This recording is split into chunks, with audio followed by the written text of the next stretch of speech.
मैं 8 महीने की प्रेग्नेंट थी और अपनी डिलीवरी के लिए अपने मायके गई थी। माँ ने मुझे फोन पर बताया, घर के पीछे की तरफ जो खाली जमीन थी ना, वहां पर एक नया कमरा बनवा लिया है। इतने सालों के बाद जैसे ही अपने घर में कदम रखा, कुछ अलग सा लगा। माँ, ये घर के पीछे की तरफ नया कमरा बनवाने की क्या जरूरत थी? अरे बेटा, घर के पीछे दूर दूर तक खाली जमीन है। तेरे पापा को कई दिनों से लग रहा था कि यहाँ पर एक कमरा बनवा लेंगे तो ताजा हवा मिल जाया करेगी। अब तो ये सब छोड़ और चल जल्दी से दूध पी ले। माँ, मैं थोड़ी देर में पी लूंगी, आप सो जाओ। मैंने दूध का गिलास उठाकर उस खिड़की में रख दिया। पता नहीं कब आंख लग गई। अचानक से खिड़की के पल्लों के खड़कने की तेज आवाज आई। दूध का गिलास धड़ाम से जमीन पर आ गिरा। जमीन पर गिरते ही दूध का रंग लाल हो चुका था। मैंने खिड़की से झांक कर बाहर देखा। चारों तरफ धुप अंधेरा था। उस अंधेरे की तरफ से कुछ आवाजें आ रही थी, जैसे छोटे बच्चे आपस में खिलखिलाकर मस्ती कर रहे हो।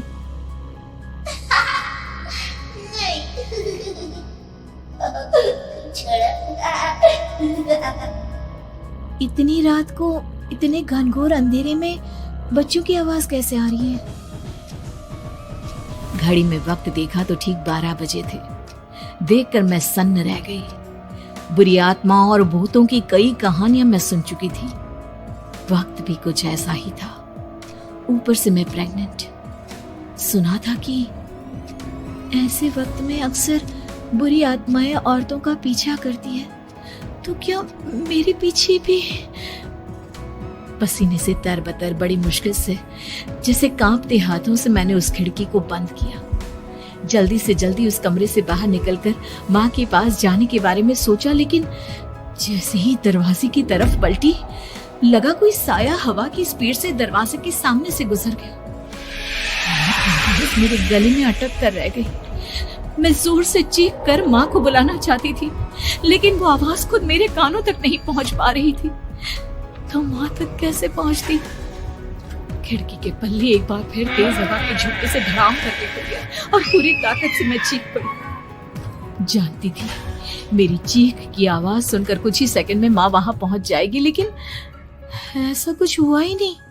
मेरा कलेजा डर के मारे फटा जा रहा था। आखिर माँ ने मेरी आवाज क्यों नहीं सुनी? इतनी गहरी नींद में तो माँ कभी नहीं सोती।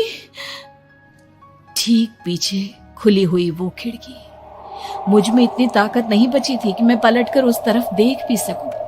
हवा का एक सनसनाता हुआ झोंका उसी वक्त मेरे कानों से आकर टकराया। लगा जैसे किसी ने दबी हुई आवाज में धीरे से मुझसे कहा, चली जाओ यहाँ से। मैंने दोनों हाथ अपने कानों पर रख लिए और एक बार फिर ताकत लगाकर जोर से चीखने की कोशिश की। माँ! पापा! मेरी आवाज उस कमरे की दीवारों से टकराकर वापस मुझे ही सुनाई दे रही थी।